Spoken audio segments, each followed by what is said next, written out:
Dr. Kunto Wijoyo. Beliau dosen ilmu sejarah di Universitas Gadjah Mada, UGM.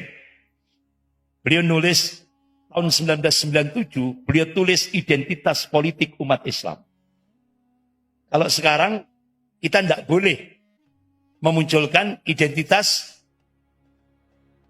politik identitas, kan tidak boleh. Padahal kita diperintah oleh Allah, ishadu bi anna muslimin. Saksikan bahwa saya seorang muslim. Kita diperintah oleh Allah, tunjukkan identitas kita. Baik politik ya politik Islam, budaya Islam, fikrah pemikiran Islam. Tunjukkan, ini perintah Allah. Dan beliau tahun 1997 sudah menulis identitas politik umat Islam. Nah, pertanyaannya, kenapa sekarang di Indonesia dilarang politik identitas? Kenapa? Supaya umat Islam kalah.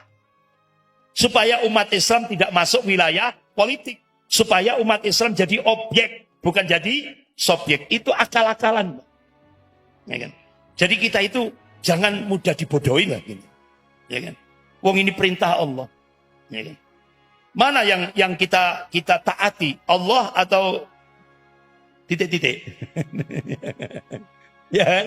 Ya kan? Kan kita dilarang itu. Dilarang di Indonesia pakai politik identitas. Tapi begitu mendekati pemilu, mereka yang ngomong dilarang politik identitas, mereka pakai politik identitas. Ya kan? Yang dulunya enggak pernah pakai kopiah, enggak pernah pakai sorban, sekarang pakai sorban. Yang dulunya enggak pernah pakai jilbab, sekarang pakai jilbab. Berarti itu tanda-tanda mau pemilu gitu. Jadi umat Islam dibodohi terus, Pak. Ini mayoritas tapi dibodohi terus. Jadi kita dilarang pakai politik identitas, tapi mereka mendekati pemilu pakai politik identitas. Jadi maling teriak maling. Kita melihat realitasnya itu wabot, gitu. Berat ya tantangannya itu. Untuk memunculkan presiden yang amanah, yang Islami itu berat. Karena mereka yang sudah mapan ini ingin status quo, ya kan? Jadi ingin jangan dirubah. All out mereka. Kalau ada presiden yang calon presiden yang dicintai oleh rakyat Indonesia akan dihabisi dengan apapun, segala macam cara akan digunakan. Itu. Tapi kan makar Allah lebih dahsyat.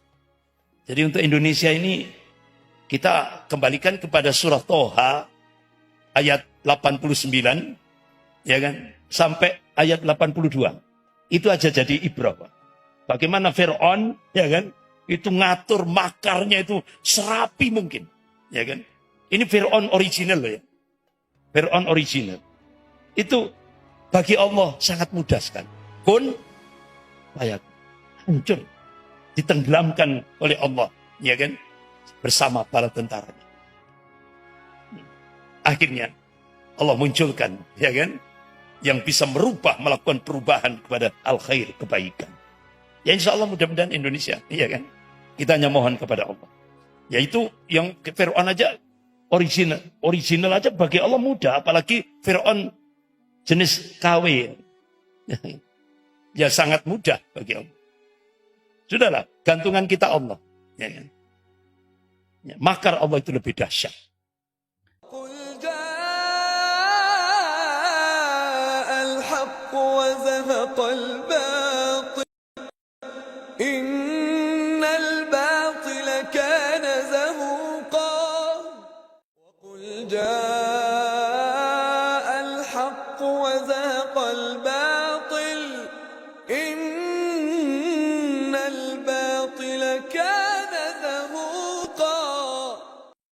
Masyarul muslimin rahimakumullah. Allah subhanahu wa ta'ala memberikan tanbih kepada kita hamba-hambanya yang amanu wa taqwa. Sebagaimana firman Allah dalam surah As-Saff ayat 9. Allah berfirman, a'udzu billahi minasyaitonir rajim. Huwa alladzi arsala rasulahu bil huda wa dinil haqq liyudhhirahu 'ala ad-din kullih walau karihal musyrikun. Huwa alladzi arsala rasulahu bil huda wa dinil haqq. Dialah Allah yang mengutus rasulnya dengan membawa al-huda, yaitu Al-Quranul Karim. Wa dinil haqq, dan agama Allah yang hak, yaitu ad-dinul Islam. Liyudhhirahu 'ala ad-dini kulli, agar Allah menangkan Islam ini di atas semua agama-agama. Walau karihal musyrikun, walaupun orang musyrik benci. Jadi Allah Subhanahu wa taala yang menciptakan alam jagat raya ini. Allah Subhanahu wa taala yang menguasai rotasi alam jagat raya ini. Allah Subhanahu wa taala yang mengangkat derajat dan yang menurunkan derajat makhluknya. Allah Subhanahu wa taala yang memberikan kekuasaan dan yang mencabut kekuasaan. Allah Subhanahu wa taala yang meninggikan langit tanpa tiang, mengabarkan bahwa ad-dinul haq, ad-dinul Islam ini akan dimenangkan oleh Allah Subhanahu wa taala. Dan janji Allah itu pasti. Innallaha la yukhliful mi'ad. Allah tidak akan mengingkari janjinya. La tabdila li kalimatillah. Tidak ada perubahan akan kalimat Allah. Jadi Allah meyakinkan kita, hamba-hambanya yang mukmin ini, bahwa masa depan ada di tangan Islam. Jadi kita diyakinkan oleh Allah Subhanahu wa taala. Jadi masa depan itu ada di tangan Islam. Dan ini sebuah kepastian. Kita tidak boleh ragu. Kalau kita ngaku sebagai hamba Allah yang mukmin, itu pasti. Tidak bisa tidak.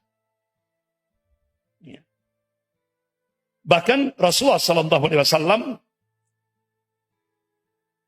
memberikan busra, berita gembira. Sebagaimana dulu pernah saya sampaikan. Dalam satu hadis sahih, rawahu Abu Dawud. Qala Rasulullah SAW, Inna Allah yaba'athu li hadil ummah ala ra'si kulli mi'atin sanatin mayujaddidu laha dina. Rawahu Abu Dawud. Jadi sesungguhnya Allah akan membangkitkan di tengah-tengah umat Rasulullah ini dalam setiap penghujung 100 tahun. Itu seorang al-mujaddid, pembaharu di dalam agama ini. Salah satu dari ulama madhab, yaitu Imam Ahmad bin Hanbal rahimahullah. Beliau mencoba mencari hadis-hadis sahih dalam kutubus sittah dengan matan hadis yang sama, yaitu Al-Mujaddid. Masya Allah. Beliau temukan hadis-hadis yang sahih. Beliau kaji, beliau teliti. Akhirnya beliau mengambil satu khulasah, kesimpulan. Mujaddid yang pertama, Khalifah Umar bin Abdul Aziz rahimahullah. Cucunya Khalifah Umar bin Khattab radhiyallahu anhu. Kemudian 100 tahun lagi, Mujaddid yang kedua, gurunya Imam Ahmad, yaitu Imam Syafi'i rahimahullah. Kemudian 100 tahun lagi, beliau memberikan statement, wallahu a'lam, hanya Allah yang tahu. Nah, kita diingatkan oleh Rasulullah. Qala Rasulullah sallallahu alaihi wasallam, wa innal iman idza waqatil fitan bisyam. Ini hadis sahih rawahu Muslim. Jadi kalau fitnah akhir zaman itu sudah meluas, artinya mengglobal, itu barometer iman kita itu bukan di Saudi, bukan di Mesir, bukan di Qatar, bukan di Dubai, Uni Emirat Arab, bukan.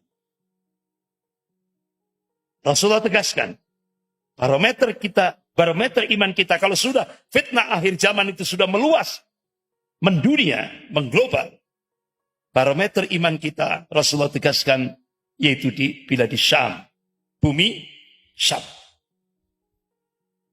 Bumi Syam yang mana? Karena pasca perjanjian Sykes-Picot antara Inggris dan Perancis, bila di Syam dipecah jadi 4 negara. Palestina, Yordan, Suriah, dan Lebanon. Nah, Rasulullah menegaskan Yang dimaksud bila di Sam di sini, Rasulullah tegaskan dalam hadis sahih rawahu Ahmad, qala Rasulullah sallallahu alaihi wasallam bi Baitil Maqdis wa akna bi Baitil Maqdis. Jadi yang dimaksud bila di Sam yang di sini, Rasulullah tegaskan lagi, yaitu di Baitul Maqdis, Palestina. Artinya apa? Puncak kemenangan Islam di akhir zaman Allah takdirkan di Palestina. Ini pasti. Apalagi Allah sudah menegaskan dalam surah Al-Isra ayat 7. A'udzubillahi minasyaitonir rajim, fa idza ja'a wa'dul akhir. Apabila datang hukuman yang terakhir bagi bangsa Yahudi. Kalangan ulama tafsir, kalangan mufassir menafsirkan saat itulah Allah akan munculkan At-Taifah Al-Mansur. Kelompok yang akan ditolong oleh Allah Subhanahu wa taala. Kelompok yang akan dimenangkan oleh Allah Subhanahu wa taala. Bahkan kalangan mufassir menafsirkan mereka inilah yang dipersiapkan oleh Allah untuk menghancurkan bangsa Yahudi sehancur-hancurnya. Lanjutan ayat itu, liyasu'u wujuhakum. Sehingga membuat muram wajah-wajah Yahudi. Atau kalau bahasa psikologinya, shock, ketakutan. Waliyadkhulul masjid kama dakhaluhu awwala marrah. Lanjutan ayat itu surah Al-Isra ayat 7 ini. At-Taifah Al-Mansurah ini, kata Allah, mereka akan memasuki Masjid Al-Aqsa. Artinya apa? Membebaskan Masjid Al-Aqsa kembali. Dan mereka memasukinya seperti kala pertama dia memasukinya. Waliyutabbiru ma'ala tadbira, kata Allah. Dan mereka akan menghancurkan semua yang dikuasainya dengan keras.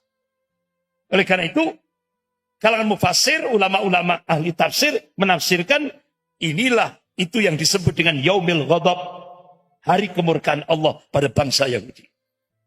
Sebagaimana Rasulullah menegaskan, qala Rasulullah sallallahu alaihi wasallam, la taqumus saa'ah, tidak akan terjadi kiamat hatta tuqatil muslimun al-yahud, hingga kaum muslimin memerangi Yahudi.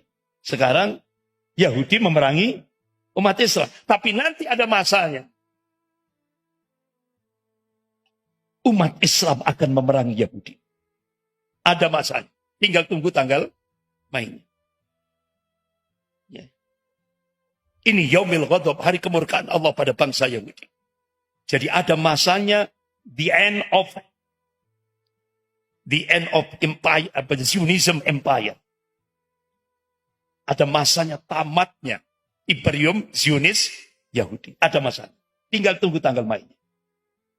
Ya. Makanya sampai Rasulullah mengabarkan di mana batu di belakangnya ada orang Yahudi biidznillah, atas izin Allah, batu itu akan bisa berbicara dan memanggil, ya Muslim, ya Abdullah. Di belakangku ada orang Yahudi. Faktulhu, bunuhlah. Ini hadis sahih rawahu Bukhari wa Muslim. Lanjutan hadis itu, kecuali pohon gharqad. Nah, hadis ini dipercaya oleh orang-orang Yahudi sekarang. Coba buktinya. Sekarang di Israel sibuk nanam pohon gharqad. Jadi orang Yahudi percaya. Karena kalau umat Islam tidak percaya itu kebangetan. Mereka paham, mereka yakin hadis ini. Ada masanya akan dihancurkan oleh Allah. Ini. Karena sudah dinas dalam surah Al-Isra ayat 7. Nah, kembali kepada tadi kan saya membacakan satu hadis. Barometer kita, kalau sudah fitnah akhir zaman sudah meluas, barometer kita adalah bila di Syam, yang dimaksud Palestina. Nah sekarang bagaimana? Realitas empiris, kenyataan di lapangan. Masya Allah. Salah satu dari ulama bila di Syam, yaitu Syekh Dr. Abu Bakar Al-Awabidah.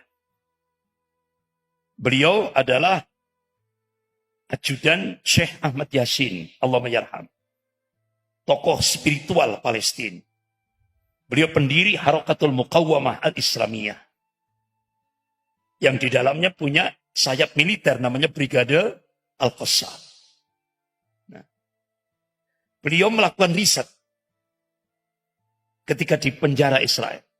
kitab-kitab yang ditulis oleh ulama-ulama Ahlus Sunnah, yang kitab-kitab kuno, diteliti. Pijakan beliau adalah Al-Quran dan As-Sunnah. Beliau akhirnya mengambil satu khulasa, insya Allah, berdasarkan nas-nas syar'i, pemantik awal Sofatul Islamiyah, kebangkitan Islam global, Allah akan munculkan dari arah timur, yaitu Indonesia. Ini. Bahkan mungkin bapak-bapak, ibu-ibu lihat di YouTube itu, ada Syekh Imran Hussein yang seringkali memunculkan tentang fitnah-fitnah akhir zaman. Beliau meyakini, bahkan beliau ulama-ulama Biladil Islam itu sampai melakukan hitungan matematis. Start 1924 tambah 100 tahun, itu ketemu 2024. Ya insya Allah mudah-mudahan. Ya, mudah-mudahan. 2024. Allah akan bangkitkan umat Islam di Indonesia ini. Tidak tahu caranya bagaimana. Wallahu a'lam. Hanya Allah yang tahu. Kalau bagi Allah mudah. Pun payah. Bahkan sampai ulama-ulama di Malaysia, ulama-ulama di Brunei Darussalam, itu semua meyakini. Bahkan sebelum saya pulang ke Indonesia, saya transit di Turki. Ya Allah, ternyata lembaga-lembaga pendidikan Islam di Turki, mayoritas mata pelajaran ekskulnya bahasa Indonesia. Kenapa? Karena ternyata ulama-ulama Turki meyakini, insya Allah pemantik awalnya, Sofatul Islamiyah, kebangkitan Islam global, Allah akan munculkan dari arah timur, Indonesia. Itu. Ini yang diyakini. Makanya kenapa sekarang di Palestina, bendera merah putih itu dikibarkan oleh Brigadir Al-Qassam. Bendera merah putih ada di atas, bendera Palestina ada di bawah. Karena apa? Ulama-ulama Biladil Islam itu meyakini, insya Allah pemantik awalnya dari Indonesia. 2024, insya Allah. Ya mudah-mudahan. Kita hanya mohon kepada Allah saja. Gantungan kita hanya Allah. Ya. Nah sekarang, bagaimana Barat? Dunia Barat. Nah ini hasil analisis intelijen. Sebuah lembaga yang cukup besar. National Intelligence Council. Dewan Intelijen Nasional. Yang menaungi 15 negara. Pusatnya ya, bermarkas di kantor CIA di Langley, Virginia, Amerika. Jadi dia memprediksi akan ada masanya kehidupan religius keislaman dalam waktu dekat ini. Ditulis oleh Robert Hetzing dengan judul Mapping the Global Future. Beliau adalah Direktur National Intelligence Council. Jadi dia ungkapkan tahun 2020 akan terjadi New Islamic Caliphate. Sebuah pemerintahan Islam global yang akan mampu menandingi tantangan pada norma-norma dan nilai-nilai barat.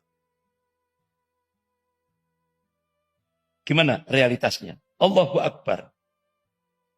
Ternyata bulan Juli 2020. Ternyata benar. Bulan Juli 2020 muncul sebuah pemerintahan Islam yang asalnya itu sekuler ekstrim. Mana ini? Turki.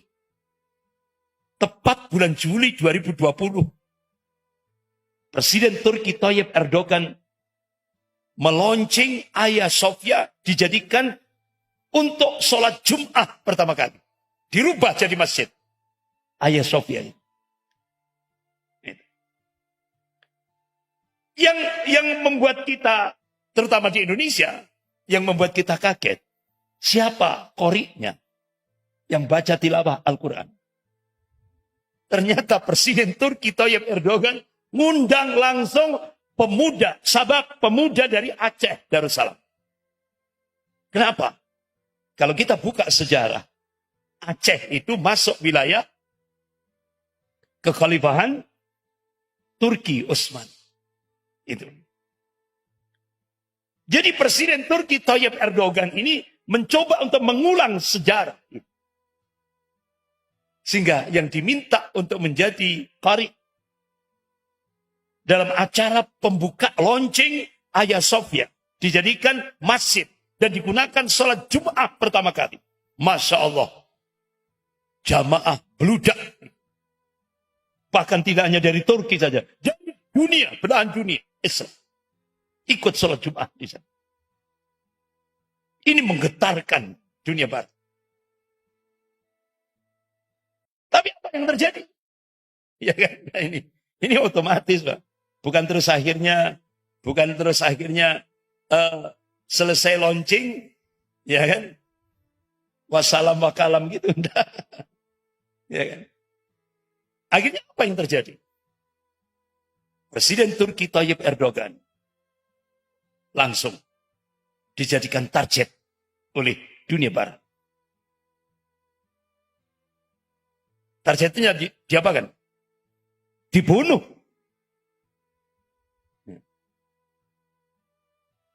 Berapa miliar US dollar Amerika ingin merencanakan pembunuhan terhadap Presiden Turki Tayyip Erdogan. Waktu itu masih dalam pemerintahan Presiden George W. Bush. Amerika waktu itu. 3 miliar US dollar. Sehingga waktu itu Presiden Turki Tayyip Erdogan pada saat melakukan kunjungan kerja, beliau menginap di sebuah hotel bintang 5. Di Turki. Ya kan? Ya Allah. Dalam hitungan jam, kurang 1 jam,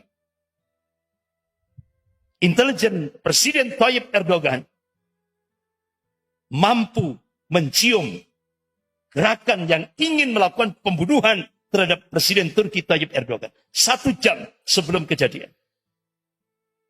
Jadi hotel itu akan dirudal oleh Amerika. Alhamdulillah. Intelijen Presiden Turki Tayyip Erdogan berhasil mengevakuasi Presiden Turki Tayyip Erdogan. Selamatlah beliau. Apakah selesai sampai seperti itu? Tidak. Akhirnya Amerika terus melanjutkan bagaimana menghabisi Presiden Turki Tayyip Erdogan. Akhirnya digunakan kekuatan militer yang masih banyak sekulernya waktu itu. Jadi ini tarbiyah pembinaan yang dilakukan Presiden Turki Tayyip Erdogan ini belum menyeluruh. Kekuatan militernya masih banyak yang sekuler. Akhirnya digunakan militer dengan biaya 3 miliar US dollar.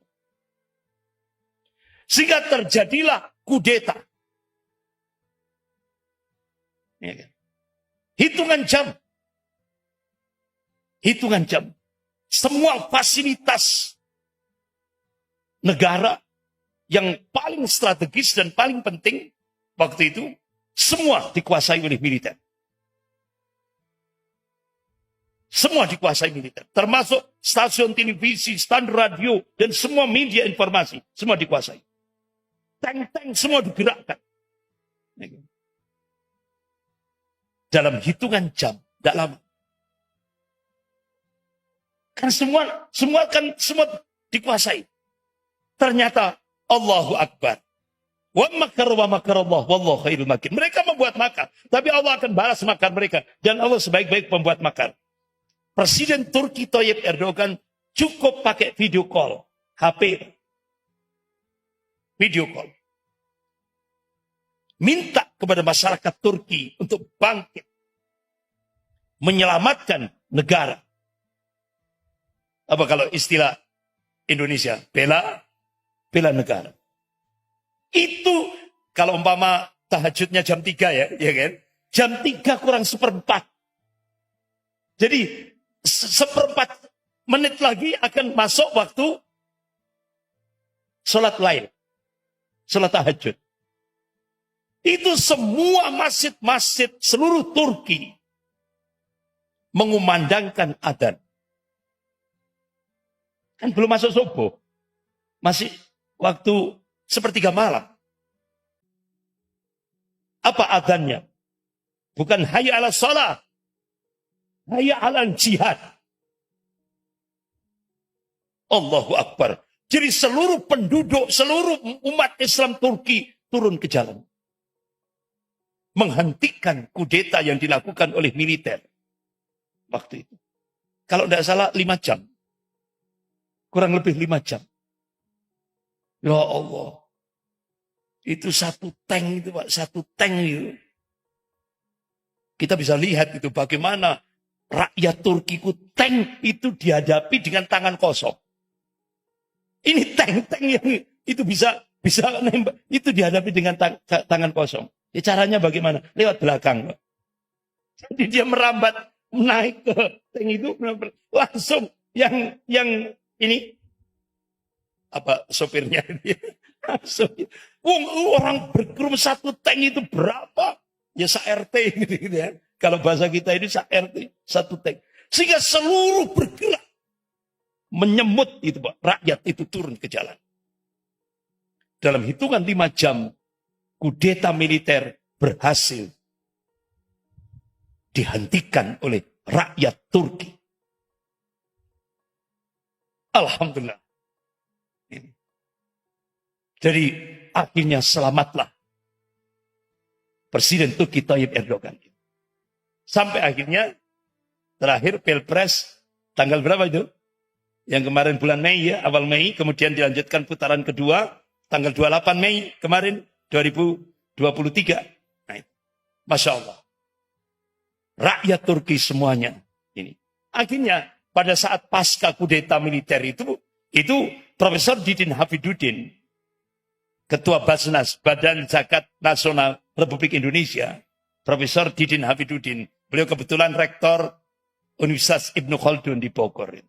Beliau terbang ke Istanbul, Turki. Tanya langsung kepada Presiden Turki, Tayyip Erdogan. Apa rahasia bisa merubah Turki dari sekuler ekstrim menjadi Islami? Kalau di Indonesia kan kebalikannya. Dari Islami menjadi sekuler. Sekarang. Ya kan? Ya mudah-mudahan Allah munculkan presiden baru. Ya kan? Sehingga akhirnya bisa merubah lagi dari sekuler menjadi Islam. Mudah-mudahan. Kita hanya mohon kepada Allah. Ya. Karena gantungan kita Allah. Ya. Walaupun kita melihat realitasnya itu wabot. Gitu. Berat ya tantangannya itu. Untuk memunculkan presiden yang amanah, yang Islami itu berat. Karena mereka yang sudah mapan ini ingin status quo. Ya kan? Jadi ingin jangan dirubah. All out mereka. Kalau ada presiden yang calon presiden yang dicintai oleh rakyat Indonesia akan dihabisi dengan apapun segala macam cara akan digunakan. Itu. Tapi kan makar Allah lebih dahsyat. Jadi untuk Indonesia ini kita kembalikan kepada surah Toha ayat 89 ya kan sampai ayat 82. Itu aja jadi ibrah. Bagaimana Fir'aun, ya kan, itu ngatur makarnya itu serapi mungkin, ya kan. Ini Fir'aun original loh ya. Fir'aun original. Itu bagi Allah sangat mudah sekali. Kun, fayakun. Hancur. Ditenggelamkan oleh Allah, ya kan, bersama para tentaranya. Akhirnya Allah munculkan, ya kan, yang bisa melakukan perubahan kepada al-khair, kebaikan. Ya insya Allah mudah-mudahan Indonesia. Iya kan? Kita hanya mohon kepada Allah. Yaitu yang Fir'aun aja original. Original aja bagi Allah mudah. Apalagi Fir'aun jenis KW. Ya sangat mudah bagi Allah. Sudahlah. Gantungan kita Allah. Ya, kan? Ya, makar Allah itu lebih dahsyat. Bapak-bapak, ibu-ibu yang dimuliakan Allah. Akhirnya Turki seperti itu. Ya kan? Itulah perjalanan Presiden Turki Tayyip Erdogan. Luar biasa. Jadi kalau seorang pemimpin yang semakin itu tantangannya semakin berat. Jadi bukan terus akhirnya seorang pemimpin yang disiapkan oleh Allah itu terus manis gitu ya, mulus gitu. Enggak. Pemimpin yang disiapkan oleh Allah itu pasti dia akan menghadapi tantangan yang berat. Ya, tantangan yang berat. Insya Allah. Allah akan munculkan itu. Nah, Bapak-bapak, Ibu-ibu yang dimuliakan Allah. Ini kembali kepada tadi. Jadi ternyata hasil analisis daripada 15 negara, hasil analisis intelijen 15 negara yang bernaung dalam satu lembaga dunia, yaitu National Intelligence Council, Dewan Intelijen Nasional, di pusatnya di Amerika. Ternyata hasil ini analisisnya benar. Jadi 2020 start akan terjadi Sokhatul Islamiyah, kebangkitan Islam. Dan itu dimulai dari, ternyata pemerintahan Islam itu dimulai dari Turki. Setelah itu bergeser ke Malaysia. Anwar Ibrahim. Dan mudah-mudahan setelah itu Indonesia. Dan arah timur ini ya. Arah timur. Mudah-mudahan kita hanya mohon kepada Allah. Bahkan bapak-bapak, ibu-ibu yang dimuliakan Allah, ada lembaga riset dunia yaitu The Pew Forum on Religion and Public Life melakukan riset tahun 2005, dipublish tahun 2006. Itu hasilnya 1 dari 4 penduduk dunia ini Muslim. 1 dari 4 penduduk dunia itu Muslim. Ini perkembangan yang sangat luar biasa. Bahkan The Pew Forum on Religion Public Life itu langsung merinci perkembangan kawasan, terutama kawasan Eropa. Luar biasa. Bahkan diprediksi tahun 2050, jumlah Muslim di Eropa itu nanti diprediksi 2050 akan berbanding sama, 50-50. Dan ini sampai dirinci. Kawasan Bulgaria, peningkatan yang masuk Islam 11,1%. Prancis 8,8%. Swedia 8,1%. Belgia 7,6%. Nederland, Belanda 7,1%. Siprus 25,4%. Jadi, lewat apa kekuatan spiritual tanpa peperangan? Jadi di Eropa terjadi Islamisasi itu bukan lewat militer. Bukan lewat kekuatan militer. Tapi kekuatan spiritual. Itu di Eropa. Bahkan diprediksi hasil riset lembaga dunia The Pew Forum on Religion and Public Life itu 2050 perkembangan umat Islam di sana di Eropa itu akan naik 29,7% dari populasi dunia. Bahkan bapak-bapak, ibu-ibu yang dimuliakan Allah, ini lembaga riset milik orang kafir. The Pew Forum on Religion and Public Life memprediksi 2070 Islam ini akan menjadi agama terbesar seluruh dunia. Nah ini lembaga riset milik orang kafir percaya masa depan ada di tangan Islam. Nah kalau kita tidak percaya itu kebangetan. Ini lembaga riset milik orang kafir 2070. Nah kira-kira Pak Haji Sugeng masih ada enggak 2070? 2070. Sekarang masih 2023. 2070. Ini prediksi, Pak. Tapi kalau kita kan sudah diyakinkan sama Allah. Tadi ayat yang saya bahas tadi, surah As-Saff ayat 9 tadi. Masa depan ada di tangan Islam.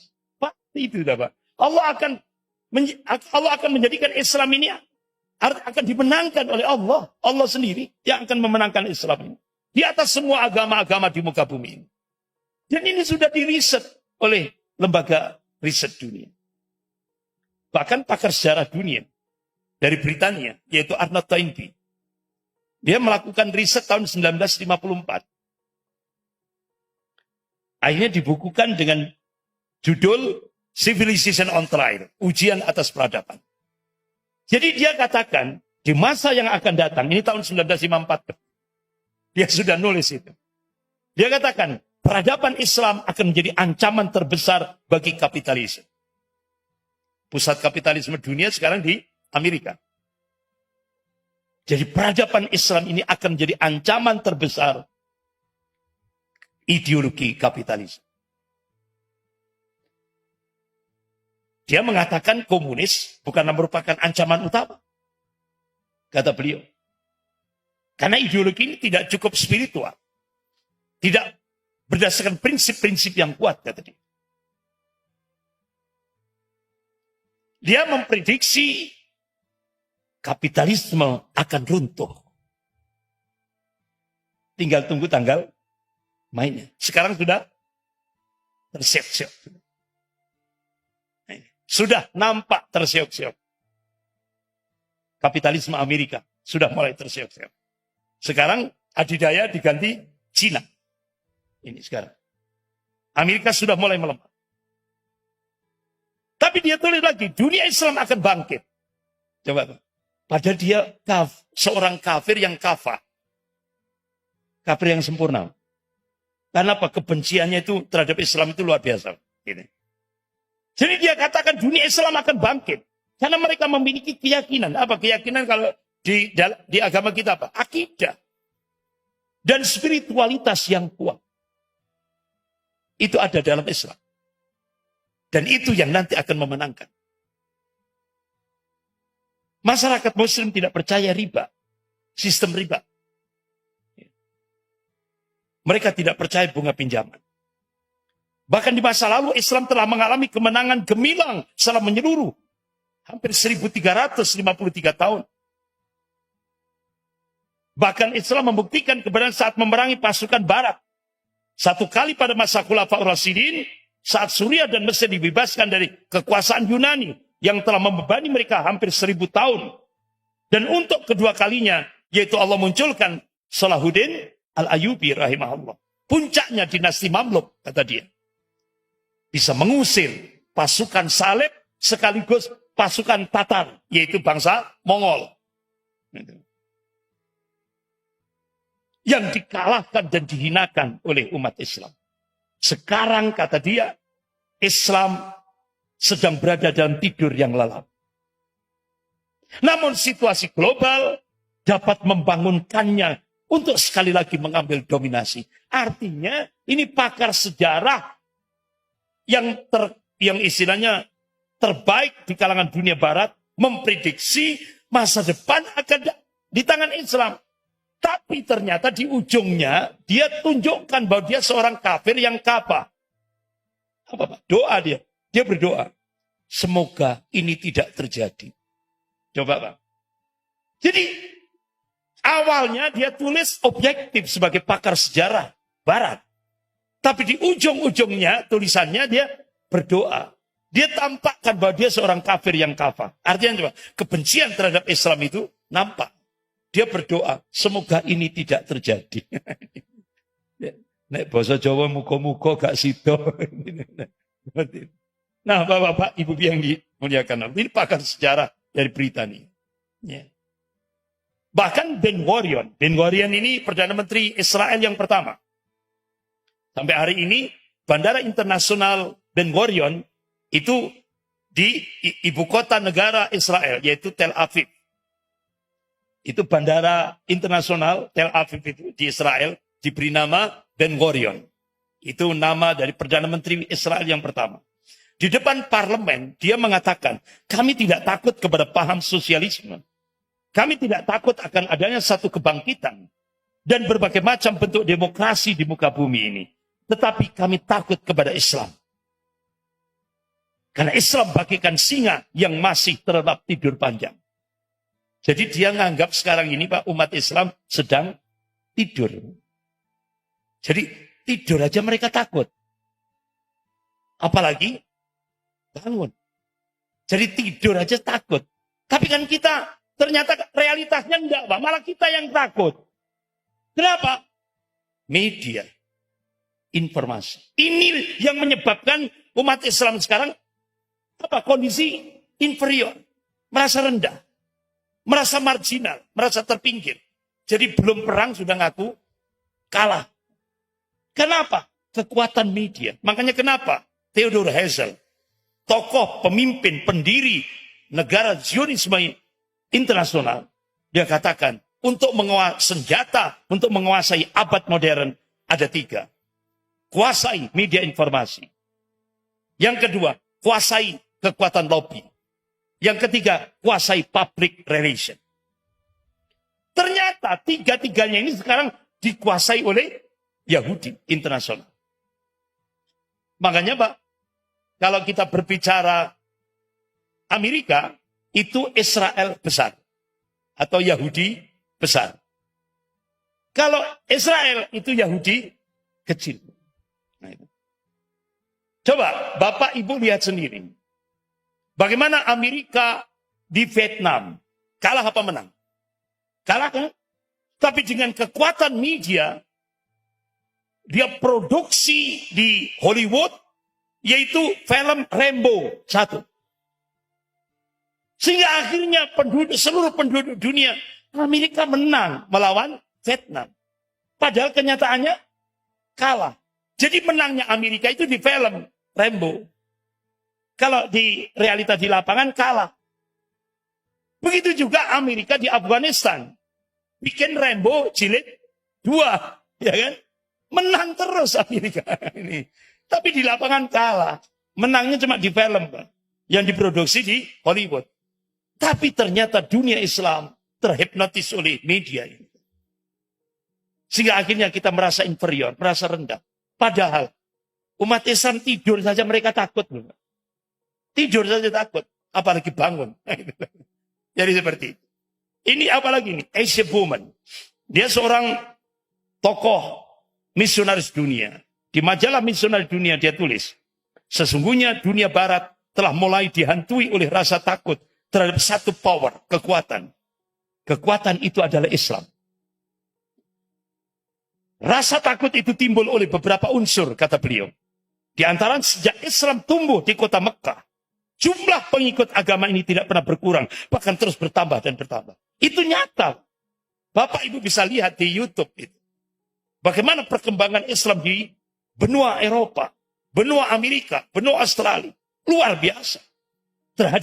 Terjadi sahadat massal di mana-mana. Dan rata-rata yang masuk Islam itu bukan kalangan pinggiran, bukan karena ilmuwan. Karena dia mengkaji Islam. Bahkan di kampus-kampus elit Amerika itu berbondong-bondong beli The Holy Quran. Al-Quran berbahasa Inggris itu. The Holy Quran. Mereka banyak sahadat massal. Bahkan pasca Black September yang peledakan pemboman gedung WTC itu kan secara logika itu banyak orang Amerika benci sama Islam. Tapi kenyataannya enggak.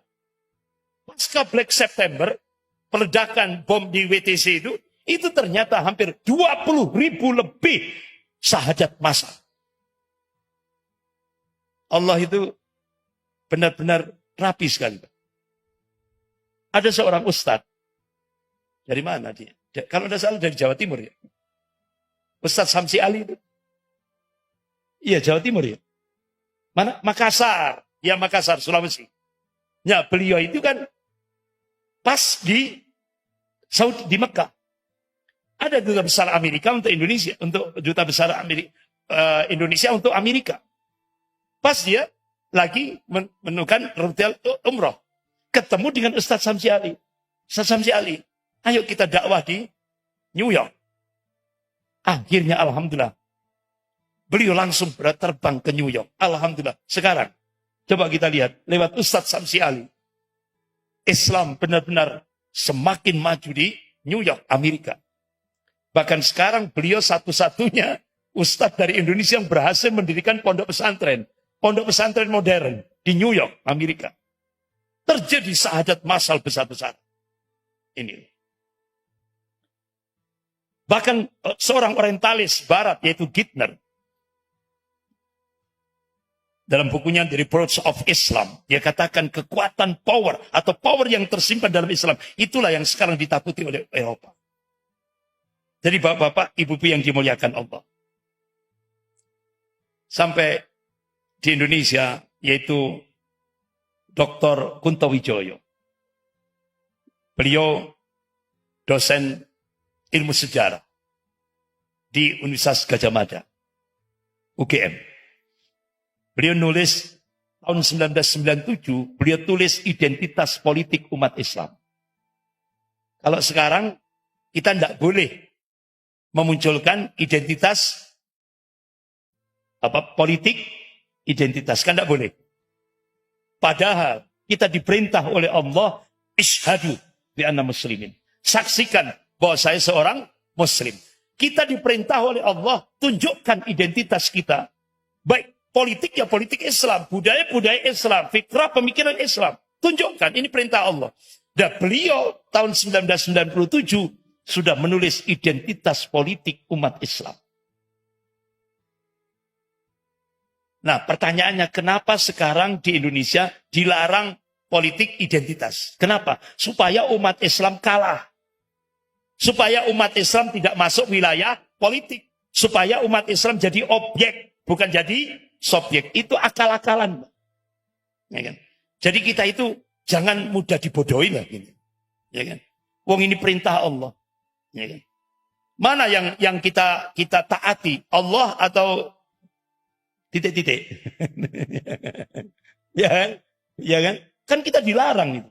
Dilarang di Indonesia pakai politik identitas. Tapi begitu mendekati pemilu, mereka yang ngomong dilarang politik identitas, mereka pakai politik identitas. Ya kan? Yang dulunya enggak pernah pakai kopiah, enggak pernah pakai sorban, sekarang pakai sorban. Yang dulunya enggak pernah pakai jilbab, sekarang pakai jilbab. Berarti itu tanda-tanda mau pemilu gitu. Jadi umat Islam dibodohi terus, Pak. Ini mayoritas tapi dibodohi terus. Jadi kita dilarang pakai politik identitas, tapi mereka mendekati pemilu pakai politik identitas. Jadi maling teriak maling. Jadi akhirnya beliau sebagai penutup, karena waktunya sudah isya, Bapak-bapak, sebagai penutup saya bacakan.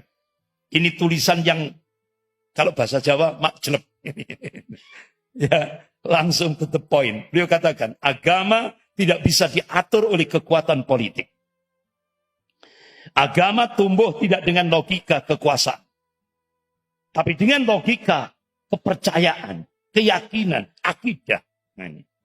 Daya tarik agama berbeda dengan daya tarik politik. Sehingga penindasan terhadap agama justru sering menyuburkan agama itu. Contoh di Indonesia. Umat Islam kan terus dikuyau-kuyau. Umat Islam di Indonesia ini sejak 2014 sampai sekarang terus disudutkan. Dengan stigma radikal. Apalagi garis keras, intoleran, anti NKRI, anti Pancasila. Ya kan? Terus itu disudutkan umat Islam. Lewat kekuatan media yang hampir 90% dikuasai oligarki. Oligarki itu siapa, Pak? Cino. Ya kan? Oligarki. Yang berkuasa di Indonesia ini oligarki. Jadi beliau katakan, penindasan terhadap agama justru sering menyuburkan agama itu. Jadi dia, Pak Dr. Kunto Wijoyo, pakar sejarah di UGM ini menyatakan, semakin umat Islam dipressure, ditekan, itu semakin solid.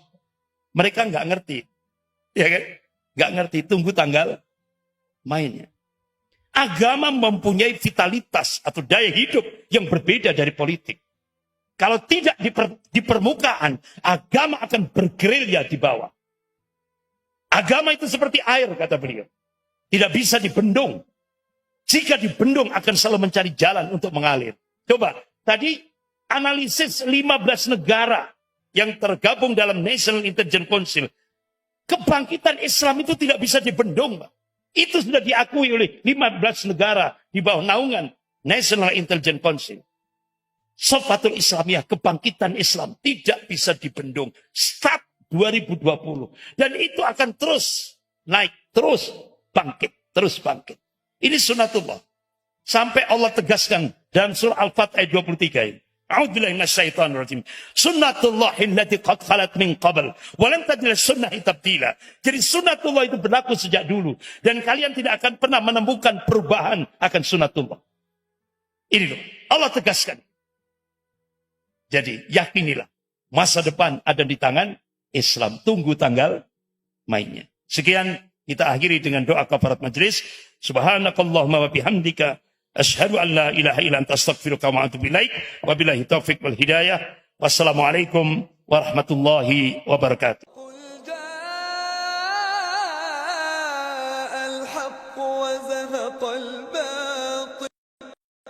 إن الباطل كان زهوقا وقل جاء وزاق